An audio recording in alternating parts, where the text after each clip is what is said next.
Alors, le psoriasis des plis est une variété d'une forme clinique du psoriasis classique qui reste une maladie fréquente puisque 2 à 3% de la population peut être touchée par le psoriasis. Quand les plis sont atteints en même temps qu'un psoriasis classique, le diagnostic est relativement facile, mais c'est bien souvent le contraire, c'est que les plis sont touchés de façon isolée et les personnes qui consultent plusieurs médecins à droite à gauche sont souvent soignées pour des macérations, pour des mycoses des plis, alors qu'il n'en est rien. En résumé, un patient qui présente une atteinte des plis, notamment des plis inguinaux, le pli interfessier, les parties génitales, les plis sous-mammaires chez les femmes,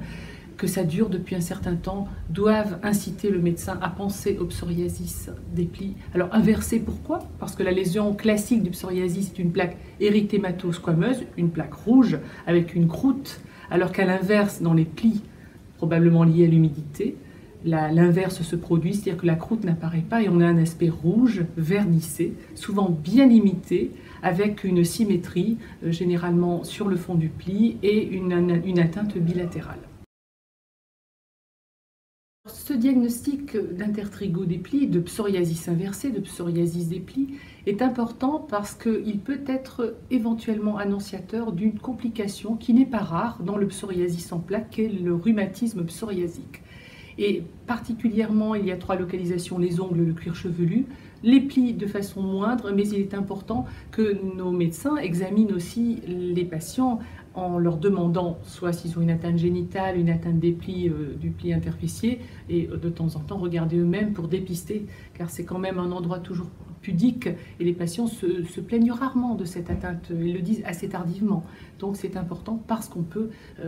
diagnostiquer derrière, quelques années après, généralement dans les 10 ans qui suivent la découverte du psoriasis, un rhumatisme psoriasique.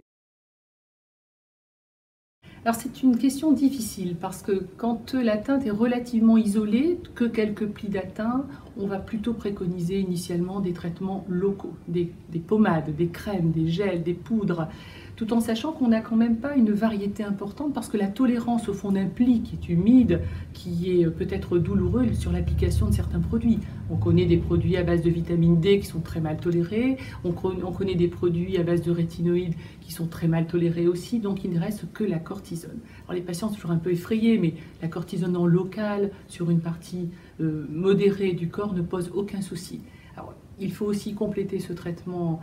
corticoïdes locaux par des poudres aussi antifongiques qui vont permettre de lutter contre la macération, contre les infections mycosiques ou des petites bactéries qui sont fréquentes.